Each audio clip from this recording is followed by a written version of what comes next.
and I'm back, ready to continue with my breakdown of HBO Max's Raised by Wolves. Let's continue with episode 5. Welcome to the newest episode of SDW. Super Dario World!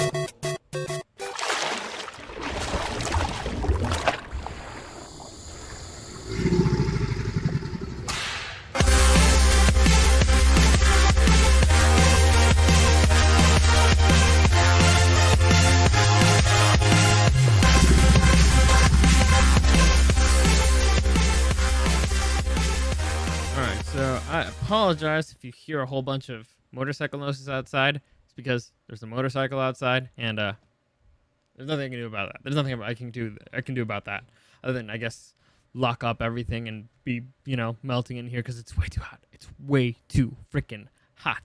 But let's wait. Can I even be heard here? Well, I got levels, so hopefully you can hear me. If you can't hear me, then in the chat, let me know.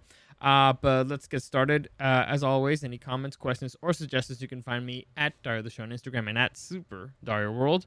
Also, live streaming pretty much every day, Monday through Friday. At least I'm planning on doing it this week. Maybe this week I'll drop a little Saturday thing, because I just found out that actually tomorrow's the season finale of Raised by Wolves. Like, apparently they dropped a whole bunch of episodes and they didn't tell me. I thought it was going to be one per week. Turns out they just let them all go. So, all right, I'm behind. I'm officially behind. So I'm gonna have to, amp that up a little bit. But I also liked, inserting other stuff in the middle. It's a nice little change of pace, because these kind of burn me out a little. But, we'll see what I do. But anyway, Monday through Friday, live streaming on YouTube at Super Dario World and on Twitch at Super Dario World. Subscribe there. It really helps me out, and all that stuff. I really appreciate it. But okay, let's begin with what we're here for, right? So let me see if I got this correct, because I did some, I did some modifications here. So let's begin with episode 5 of the TV show Raised by Wolves. So, as always, we'll begin with presenting the new characters. And actually, this time we have some new characters. So let me just make this big here. All right, here we go. So the first character that we are introduced to is one that I call the Local.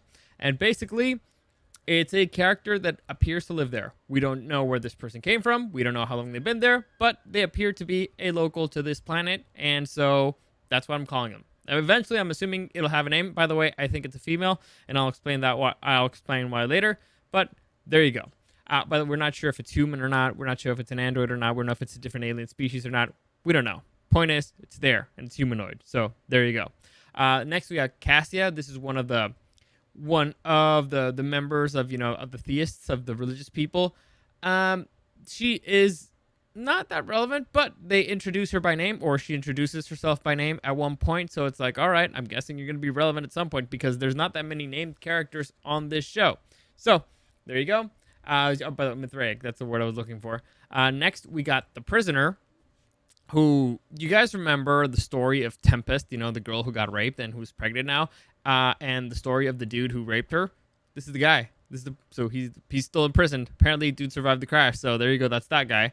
And we have Leash, who's an android, who is basically a mobile prison for the prisoner. And finally, last but not least, we have Campion Sturgis, or aka the creator. This is the dude who, quote unquote, created Mother. So I'm assuming first off, he was interesting to watch, but I'm assuming that he will be a little bit more relevant as the story progresses. I don't know how relevant, but I'm assuming at least a little bit. So there you go. Those are the new characters, and I think we can move on to the summary. All right. So for the summary, let me just do one little thing. Yep, there you go. I always fuck that up. But anyway, here we go. Summary. So I'll begin with the story of the kids and the android. So the kids are trying to deal with the fact that they're eating meat, and I don't know why it disturbs them, but okay. And Hunter here decides to be the brave one and to actually be the first one to try it. Now, I'm not exactly sure what type of meat that is. It looks like some kind of, maybe like a brisket. Maybe it could be tongue. I think it's tongue. I'm not 100% sure. Like, right there, it looks like tongue. But once they separate a bit, it looks like a little bit of brisket. I don't know. Does it matter? Not at all. I just wanted to share that in case anybody out there cared what the hell type of meat that was. And so they're discussing about what. Well, the little girl there, she wants to know, Holly, she wants to know, like, hey, what she wonders what part of the meat is the baby, and Tempest is like, no, Mother said she was gonna bury the baby, and Hunter was kind of a dick. He's like, yeah, I'm sure Mother wasted perfectly good protein when we're lacking food, just to spare your feelings, which is honestly kind of a dick thing to say, but a perfectly valid point. So, check that. The point is the kids, they're eating, and this. Honestly, this annoys me because they haven't eaten for a few days. They should be fucking starving. They should be ravenous. They should be jumping on that and not even caring. After that first little bite, like, okay, it's not terrible. I mean, it doesn't have any salt or anything, but I would be jumping on over that. Have you ever not eaten, let's say, one meal? You're ravenous. You're hangry. Like, imagine not eating for a day. Imagine not eating for 2 days. Imagine not eating for 3. So, yeah. Especially after dealing with radiation poisoning, so I'd be all over that. But here, they're being annoying. The kids annoy me. All right, the kids in this show annoy me. But I'll get into that in another segment of this episode. Let's continue.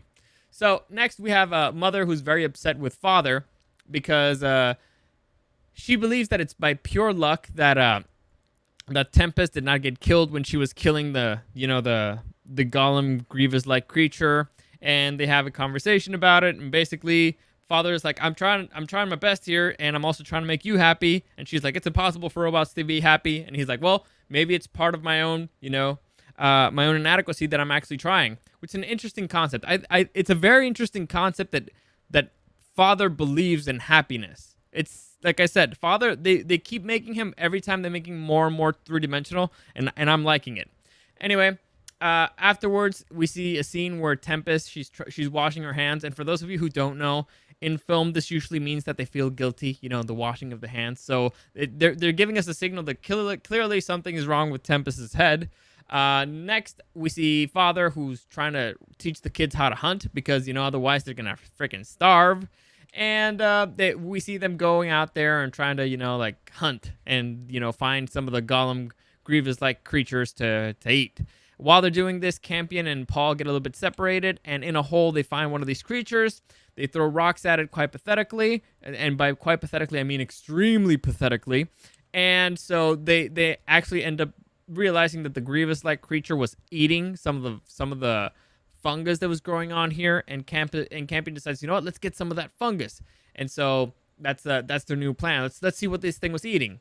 So in the meantime, Mother's trying to make Tempest feel better and fails miserably at it because she tells her the story of salmon and basically how salmon, they die in order to reproduce, and then their babies feed off the nutrients of their dead bodies. And she's like, so what, I'm just supposed to die to feed my baby? Is that my purpose in life? So let's just say it was a nice attempt, but bad execution. And so, like I said, Campion and Paul, they're trying to collect some fungus, which leads to Campion telling Paul, like, hey, don't tell Mother and Father where we got this, okay? Because they don't like it when I take risks, which is the stupidest thing ever.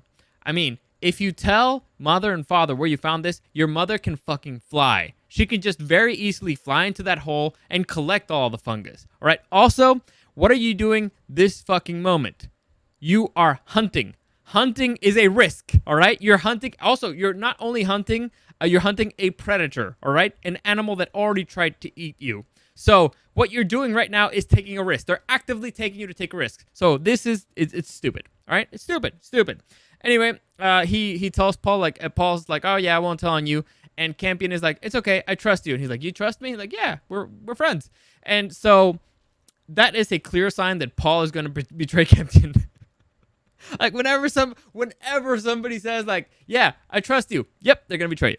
Like, almost immediately, that's a betrayal. It's going to happen in the next episode or 2 episodes from that, because that's how that usually works. Anyway, moving on. There's Campion being like, yeah, I trust you, we're friends, yeah. Next, we see Mother and Father arguing that, conversing that maybe these creatures are nocturnal because they couldn't find any out in the day. I mean, they did, but just Campion didn't tell them. And so they're like, all right, Mother's like, all right, I'm going to go scout, survey the area from the skies, if you will. And as she's surveilling the landscape, she notices a humanoid figure standing like right there. And when she takes a closer look, it's Tally again. So this is interesting because if you guys remember, Father saw Tally in the last episode. And before, we didn't know if this was a malfunction from Father or if Tally was actually there. And so now the fact that Mother sees her as well is a confirmation that either it's some type of malware that's affecting both of their brains, which is unlikely, or some kind of hack, or that they're both actually seeing the same thing because she's actually there. Why she's there, we don't fucking know. But to me, it's a bit of a confirmation that this isn't just complete and total magical shenanigans. Hopefully. Anyway, so she chases after her, and as she's chasing after her, she finds another of the remnants of the crash site, and she finds another one of the dreams machine, and on the dream machine, she sees one of Tally's toys. She takes it as a sign that she needs to plug in, and so she plugs in and she goes into the virtual world. Now, in the virtual world, she's sent even further back in her memories. Before, she had a memory of Campion, in the planet when she lost the other half of her embryos. Here, she's all the way back to Earth. She's to the war on Earth. And in this memory, she sees herself as she's still a necromancer for the Mithraic, and it's the dude who basically knocks her out and, incapacitates her and captures her. This dude is, well, as I already told you when I presented characters, this dude is Campion, the original Campion. Last name Sturgis. Here we see that he's operating on her. He changed the whole bunch of, like, this whole flashback, we see a whole bunch of interesting things. But the main thing, or the most important thing that we see here is, or that we learn, is who this dude was. This dude was actually born on the Mithraic. He had money, but he decided, no, this is stupid, so I'm going to go with the Atheist, and he's a hacker of the Atheist. And, well, he's a hacker for the Atheist, and that's why he kind of has the knowledge of the tech of the Mithraic, and why he's helping out the Atheist is not exactly 100% clear, but it could be just ideological, because he believes that the way to save humanity is through atheism, I guess. So that, honestly, it's not 100% clear why he believes it or why he betrayed them, but it's clear that he did betray them, or just left them. I don't know. I mean, if you leave your family in the middle of a war, I guess you are betraying them. Anyway, and so as he's trying to turn her into a caretaker, changing all her software, deleting her memories and all that stuff, he puts her through a series of tests. One of these tests includes giving her a baby. And here's something very interesting. As you can tell, she doesn't have her eyes. Well, I mean, in that picture you can't, but there you can see she doesn't have her eyes. By taking away her eyes, so you remember, it just basically takes the key out of the ignition of the weapon part of her, or the weaponized part of her.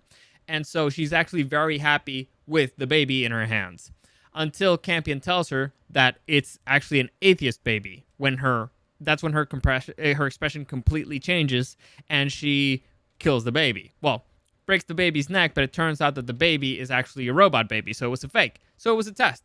Campion put her to the test. The interesting thing here is, while we're seeing the past mother, or the mother from the memory, we also see current time mother, and her reaction to the baby's neck being broken is fascinating. It's fascinating because we're seeing the same character in two different time periods, so we see the effects of the software that or the code that's been introduced in her, the changes that it's created, and all that stuff.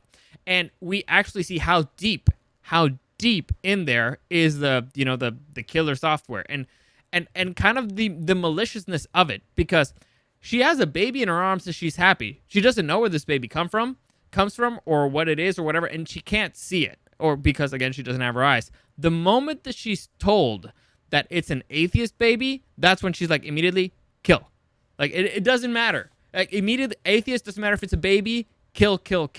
So, it shows you kind of how fucked up the Mithraic were, and how extreme they were in their fanaticism to eradicate the atheists. It's actually quite scary to think about. But anyway, moving on, she later on, of course, we have a flash forward, and so Campion decides to put her to another test, and this other test consists of giving her back her eyes and seeing if she kills him.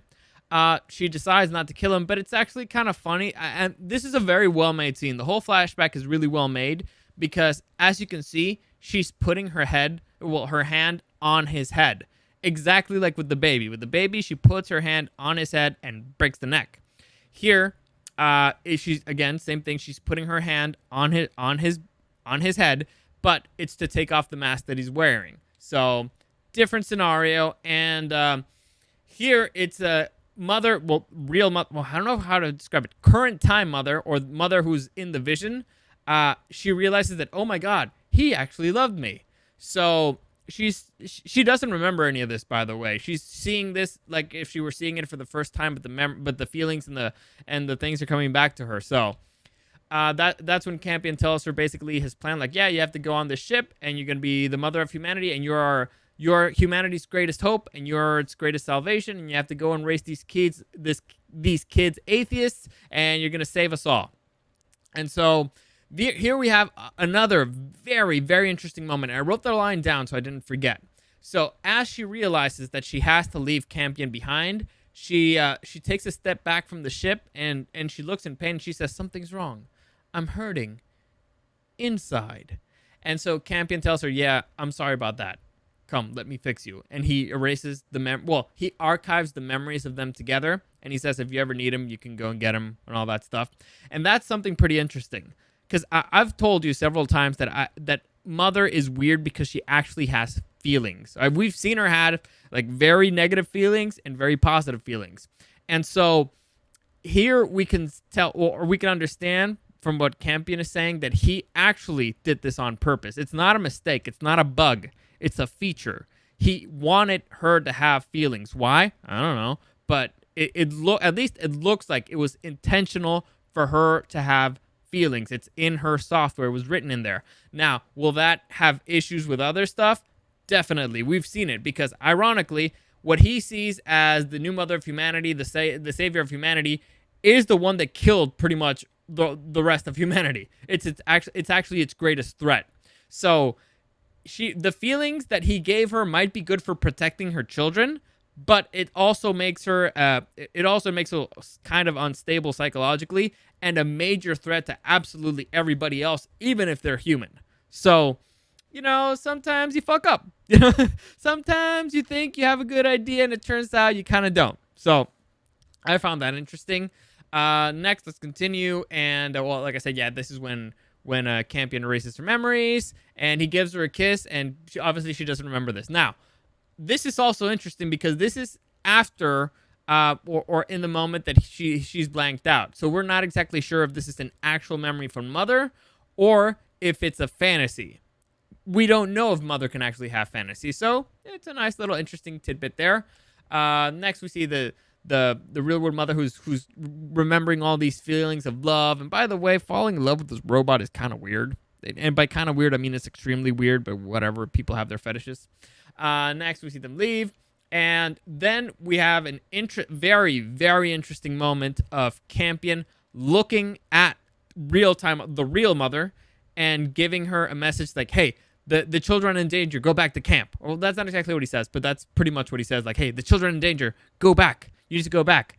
So this tells us that whoever's showing this to Mother is aware of what's happening in the encampment at this time. And so it's possible that it's not a memory. It's possible that it's a vision that somebody's giving her. It's possible that somebody's inserting these memories onto her. So she might be being manipulated. She might be not. I like the ambiguity of it. I like how they give you the possibilities of both. It's subtle, but it's there, and I enjoy that stuff. So let's move on. Next, Mother immediately wakes up and she runs back to the encampment. And when they come back to the encampment, they find that Tempest has poisoned herself. So you guys, I'll save that for later.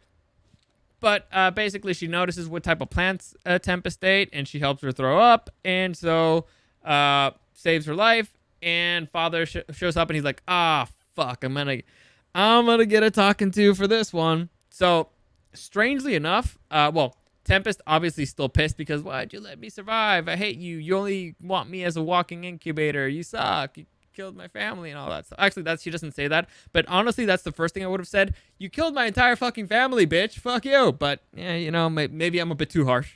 Maybe I'm harsh. Anyway, moving on.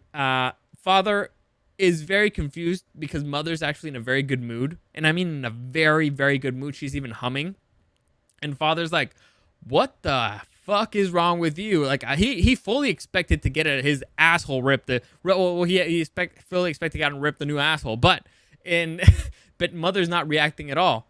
And giving that before he was giving her shit because he wasn't 100% on everybody the whole time, and here he wasn't on her the whole time, and she tried to kill herself. But no, she's not reacting at all. He finds it weird, and this leads to an interesting conversation of Mother saying that she has faith in their creator, which is again a very religious thing to say, and that's when Father actually mentioned this, like, you're starting to sound more and more like a believer. And Mother's like, that's ridiculous, because our creator is somebody that we met. He's an actual person. Actually, I'm believing in an actual person. She's not actually realizing the irony of she's not believing the person. She's believing the person's ideas. So, that's having faith in something, in someone other than yourself, which is interesting. Next, we have this little piece of shit Campion proclaiming to everybody, because they're served their food, and they bring him their mushrooms. Well, the fungus. And he's like, we tested it. It's fine. It's actually quite nutritious. So me and Paul are only going to be eating the fungus, and we suggest that everybody else do the same thing. I'm going to save my comments for that one for a little bit later, for a little segment. But let's just say, kid annoys me. Anyway. Next we have Mother, who starts singing, kind of humming there on the table, because she's happy, because she realizes that Paul and Campion are being friends, and this is good for the colony and good for the future, and she's in a good mood. I'm guessing it's because she remembered love, or she found love, or whatever. And Father's looking at her like, what the fuck happened? Clearly something's wrong. Something changed in her head, and I'm not sure if it's a good thing or a bad thing. When you make your girl angry, and then all of a sudden she's in a good mood, like she doesn't care, and you're like, did she just fucking poison me? Like, what is she gonna blow up? Like, you're looking at them like a ticking time bomb. That's pretty much what's happening there to Father. But that's where their story ends for now. Let's move on to the story of the Mithraic. So here is when we're introduced to the local, and basically the local went to the mountain range where Mother dropped off the whole, like, the tracer things, and she goes and collects the tracers. By the way, I think it's a female, so I'm just gonna go ahead and keep saying she. But yeah, she goes and collects the tracers, and so immediately the Mithraic who are monitoring the tracers notice that the tracers start moving, and Sue is telling Marcus, like, hey, we gotta go. The kids are on the move. We gotta go again. It'll take us like 2 days to get there. So let's get them moving from here, right? Let's get the fuck out of here. And and they have a conversation about Marcus hearing voices. Because at the end of the previous episode, Marcus heard a voice, and Marcus is like, no, it's fine. It was probably just the ear thing that they gave me. I was just a little shooken up. It's fine. Don't worry about it. And Sue's like, all right, sure. Anyway, so they start gathering everybody up. Marcus starts giving people orders, and one of the priests starts saying, like, hey, you know what? Actually, Ambrose was the highest ranked one, and I'm the next highest ranked one, so technically I'm in charge. And this might be my favorite part of the episode. Marcus is just looking at her like, the fuck are you talking about? Like, his look says a billion words, and I mean a billion words. Just looking at her like, are you fucking crazy? And the soldiers are looking at her like, bitch, are you fucking crazy? We just witnessed a miracle. Like, we literally saw like a miracle happen at this dude's hand. Like, are you fucking serious? And basically that's what they said. Like, yeah, this dude's a prophet. We're following the prophet. We don't care about your fucking rules anymore. Which, if you know anything about the rules of the world, or any world, the dudes with the biggest guns, they control everything. Why?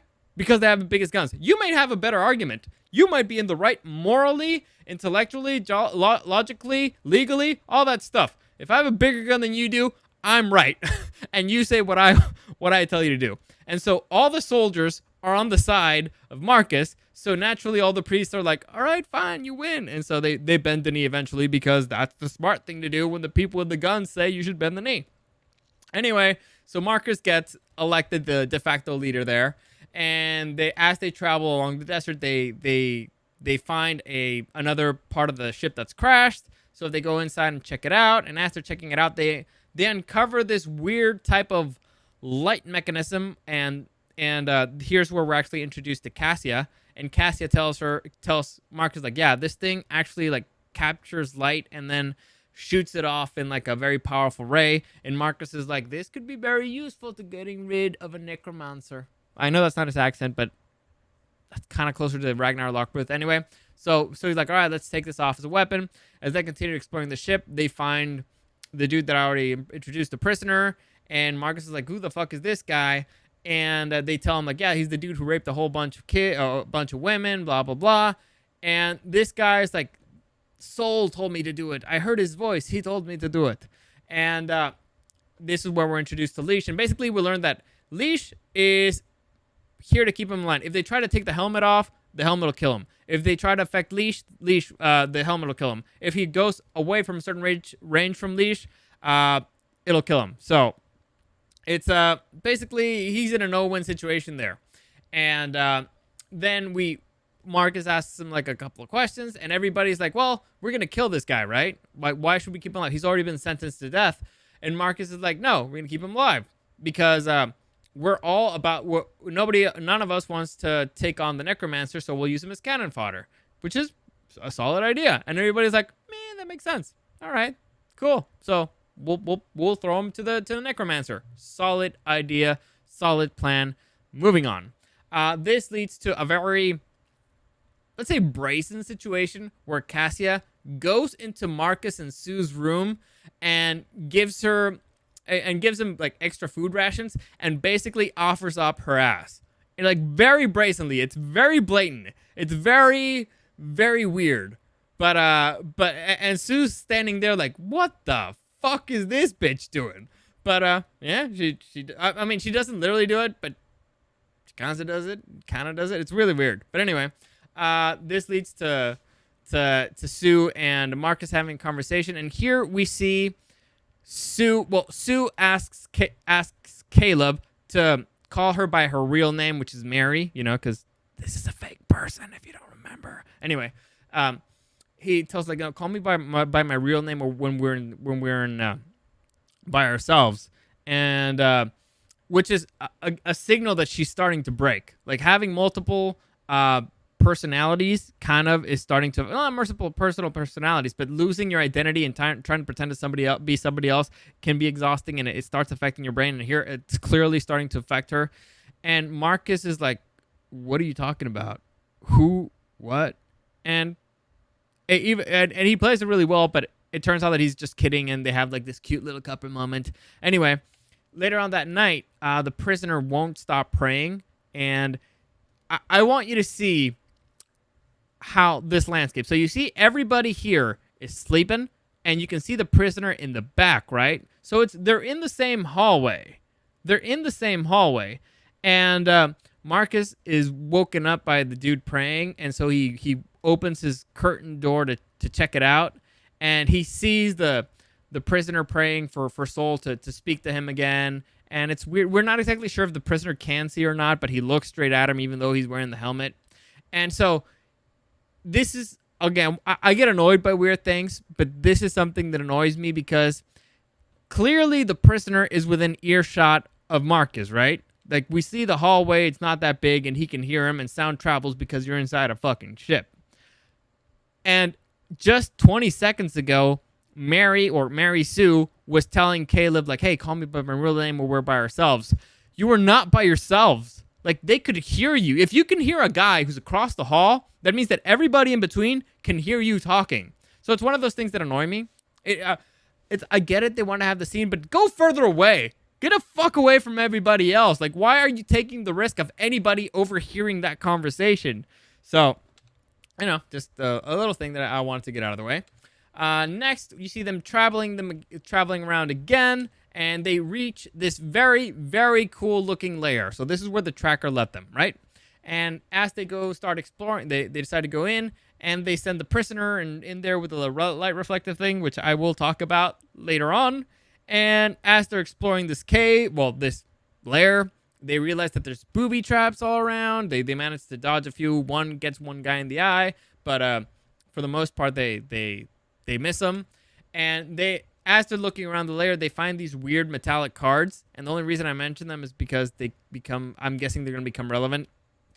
And Then they find the tracers, and obviously Sue's very upset because she's like, oh my God, these things were inside the kids. That means that somebody had to open them up to get them out. And as she's dealing with this information, the local shows up and he takes the cards from Marcus and runs the fuck out. And I mean runs the fuck out. Like, this thing starts jumping on walls and ends up on the roof of this thing, just running the fuck super fast. Now, this leads to Julius saying like that thing was he was too fast to be a human, and the fact that he says he is what leads me to believe that it's a she. Just honestly, it's just because of that. Because sometimes, you know, these film people try to be too clever for their own good, and so to me, that's I don't know, the way it moved, the way it made jewelry and all that stuff. So to me, it's a she, but whatever. I could be wrong. It could be nothing. Like, honestly, it could, if it's a robot, it could be asexual. If it's an alien, it could be asexual. But to me, it's a girl. Anyway, moving on. As they're exploring the lair a little bit more, Marcus discovers that this whole thing is actually a map. And so he realizes, like, oh, this thing's this thing's that. It's a very crude map, and it's made with rocks. And if anybody would have sat there, they would have been fucked. But this map shows like humanoid beings, and he's like, oh, this is probably where the androids are, and these are our kids. So our host or the local here has been looking at, keeping tabs on him, and apparently the kids are still alive, apparently. So later that night, Marcus has a conversation with the prisoner, and he wants to know about the voices, and the conversation ends up really shaking him, or at least it looks like it really upset him, because he's not sure if he's going crazy or not, or if he believes any of all this. Remember, he's an atheist, but he's not sure if he's starting to believe. It's like, either I'm going crazy or I'm actually hearing the voice of God. So either of those things, kind of not good to be in your head. So, either way, yeah. And so Marcus is clearly shaken up by his conversation with the prisoner, and especially because the prisoner said, Soul told me to go rape those women. He told me to be fertile. And so if there's a voice in his head and he's telling him to do bad things, like, is he going to do them? Because he doesn't want to upset God, right? Anyway, this leads to Sue trying to comfort him a little bit. And the only way you can comfort him, obviously, is having sex. So while they're having sex, Marcus starts having a very bizarre vision. And in this vision, Sue is bleeding, like she's cut, like she has like a very massive cut in her chest, and he sees his hand, and in his hand he has the scalpel that Mother created on the previous episode, to cut out the trackers. And here is maybe like my favorite shot of this episode. Marcus turns around and looks at the light reflector thing, like the giant mirror thing, and sees himself all covered in blood wearing the prisoner's helmet. So, there's a lot of fun stuff there, but I'll save it for another segment. Finally, again, we see Marcus clearly shaken up by the vision that he had. He's not sure if it's real or not. He's looking at Sue, and he's like, what the hell is happening? Was that a threat? Was that real? Did I really see that? That seemed very real, like to not be real. And as they keep traveling, they finally reach the point where they're in range to check out the encampment of Mother and Father. And there they go. They use binoculars, and they see that the kids are actually fine.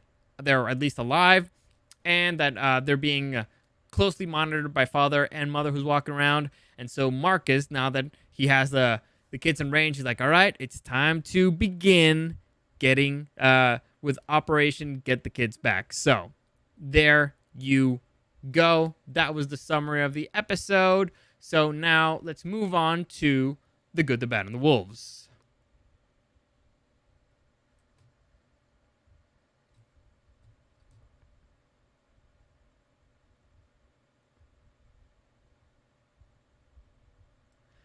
All right, so The Good, the Bad, and the Wolves. For those of you who are new here, it's a segment where I break down the things that I liked from the episode, the things that I didn't like from the episode, and in the Wolves, I give you a fun fact about either sci-fi, this episode, something that happened, or the actors, the characters, the story in general, robots, I don't know, whatever the fuck I want to talk about. So there you go. Let's begin with the good. So I really like the set design on this episode, like in the ship and in the layer of this thing, like the giant snake cadaver as part of cover for a cave. I really enjoyed that. Whoever's doing the set design and the costumes, I'm a big fan. Like I really like the helmet from the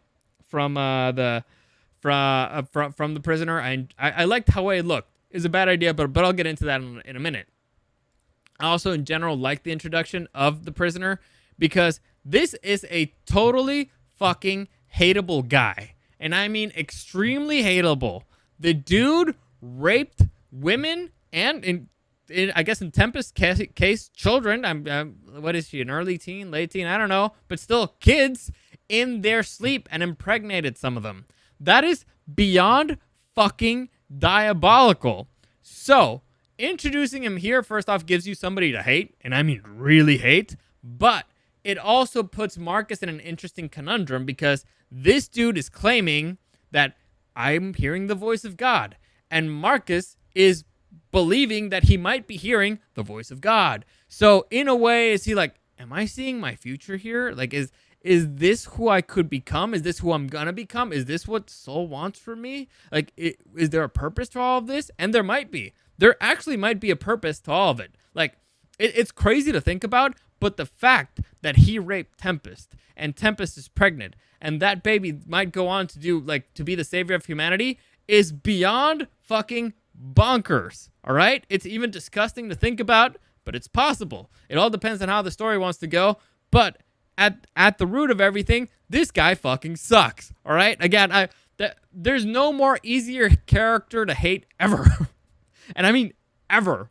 And yet, it's, again, the parallels between him and Marcus are very interesting. Like, it's almost a warning tale, or like the inevitable will happen to him. Like, it's very interesting. I'm really, like I said, I really like that.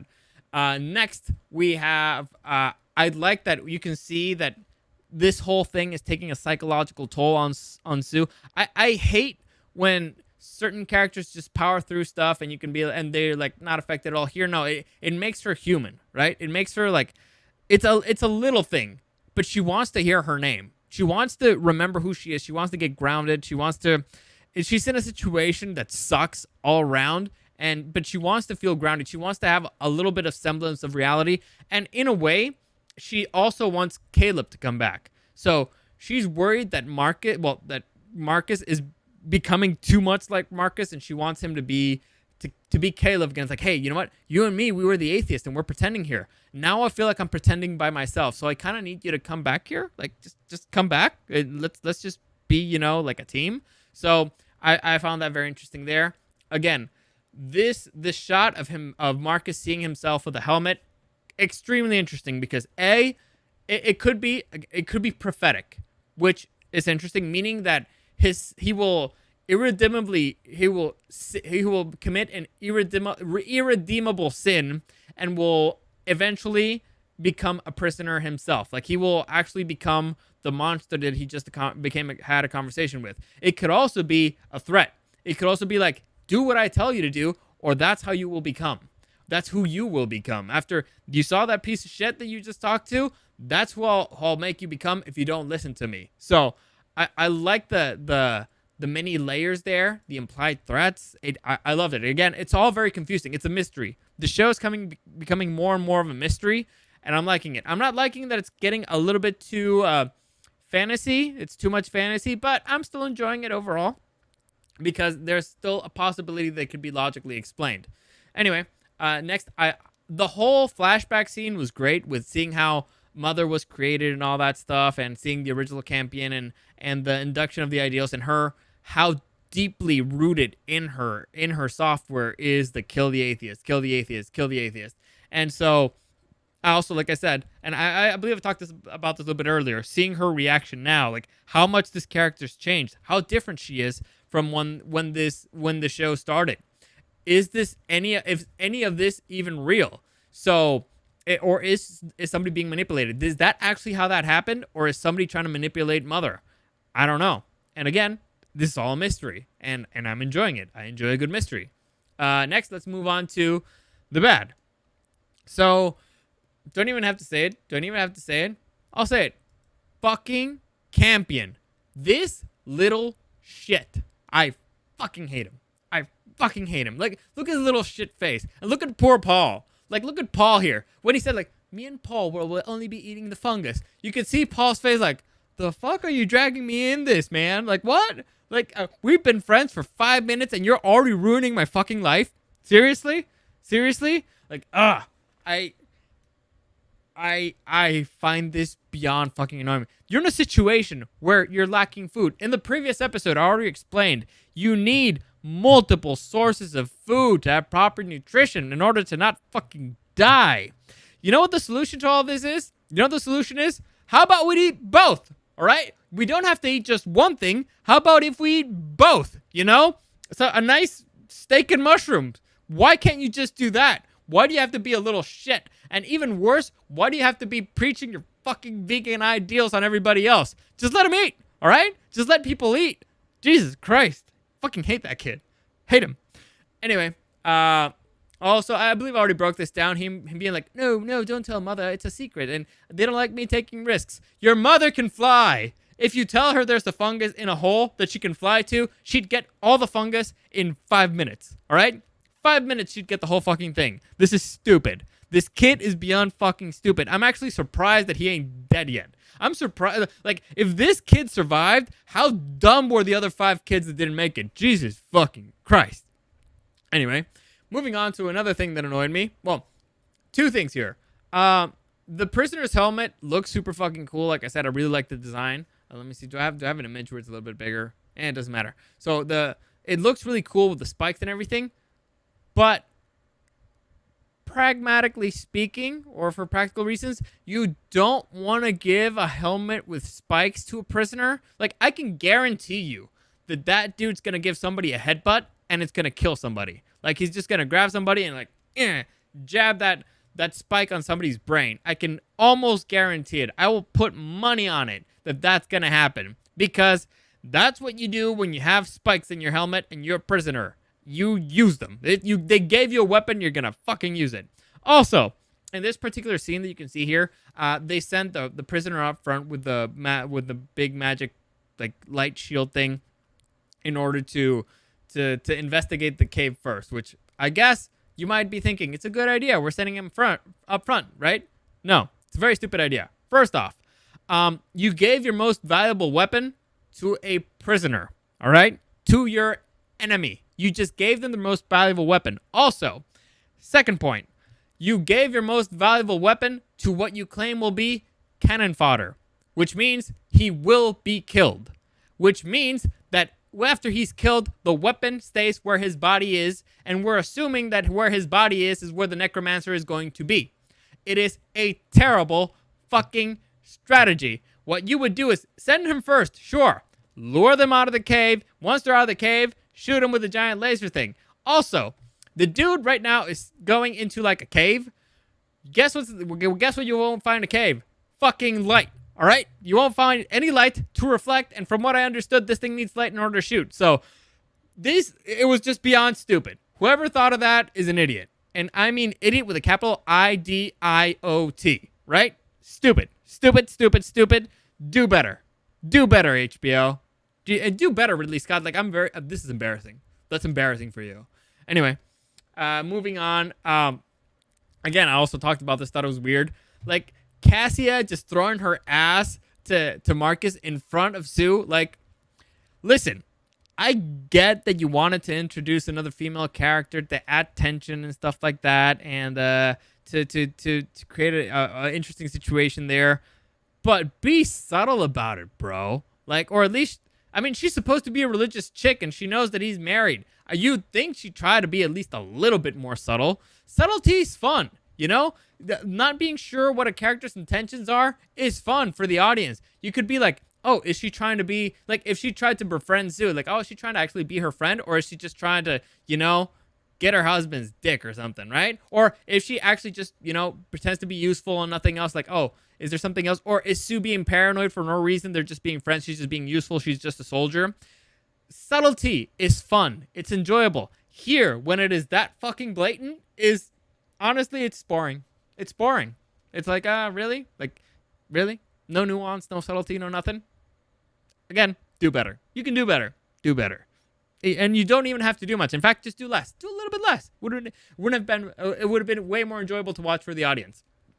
Anyway, that's it for the bad. Let's move on to the wolves. And so this is something that really annoyed me. This is the scene where Tempest basically ate poison. So we are going to break this down. First off, what the hell did she eat? Based on what happened on episode 3, I believe. In episode 3, you remember they're trying to run away. And the kids right there are suffering from radiation poisoning, right? They're very, very sick. And so Campion gives them a plant that he says, this will make you feel better, but it's only temporary. So he gives them uppers, right? Basically, he gives them cocaine. Dude gives them cocaine, basically. And so this is a plant that Tempest might be able to recognize. So it's plausible that Tempest saw that particular plant there, remembered it, and is like, oh, this thing is a drug. This thing was an upper. And she just takes a whole bunch of it. So we're assuming that what she tried to overdose herself with is with uppers. So I don't know if you guys know how poison works. There's a variety of poisons. There's a variety of methods of there's some poisons you inhale, some that go into your blood, some are liquid.